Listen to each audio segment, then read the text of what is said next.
நீங்க உங்க பிரசன்னத்தினால, உங்க வார்த்தையினால, உங்க வழியினால, உங்க கரத்தினால எதை செய்ய விரும்புறீங்களோ அதை சரியா செய்வீங்க. நான் நம்பி இந்த 40 நாளும் உங்களை மட்டும்தான் பார்க்க போறேன் ஆண்டவரே.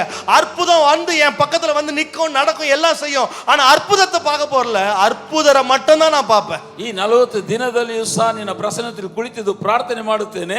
ನೀನು ನನ್ನ ಸಂಗಡ ಇರ್ತೀರಾ, ನನಗೆ ಅದ್ಭುತಗಳನ್ನು ಮಾಡುತ್ತೀರಾ, ನಾನು ಅದ್ಭುತವನ್ನು ನೋಡುವುದಿಲ್ಲ, ಅದ್ಭುತ ಮಾಡುವಾತ ನನ್ನ ಸಂಗಡ ಇದ್ದೀರಾ. நான் சிலுவையை மட்டும் தான் பார்க்க போறேன் ஆண்டவரே. ஏன்னா சிலுவை ஒண்ணுதான் எனக்கு பெரிய அற்புதத்தை செய்ய போகுது. ನಾನು ಶಿಲುವೆ ಮಾತ್ರ ನೋಡ್ತೇನೆ, ಶಿಲುವೆ ಮಾತ್ರವೇ ನನಗೆ ಅದ್ಭುತಗಳನ್ನು ಮಾಡುತ್ತದೆ. ஆமென் ஆமென். சிலுவை பலருக்கு பைத்தியமா இருக்குது, ஆனா அது எங்களுக்கோ பெரிய தேவ பலனா இருக்கிறது. ಶಿಲುವೆ ಅನೇಕರಿಗೆ ಮೋಕ್ಷವನ್ನು ತೋರುತ್ತದೆ, ಆದರೆ ನನಗೆ ದೇವರ ಬಲವಾಗಿದೆ. ஆமென் ஆமென். சிலுவை நம்பி வந்த ஒருவரையும் அவர் தள்ளுகிறதே இல்லை.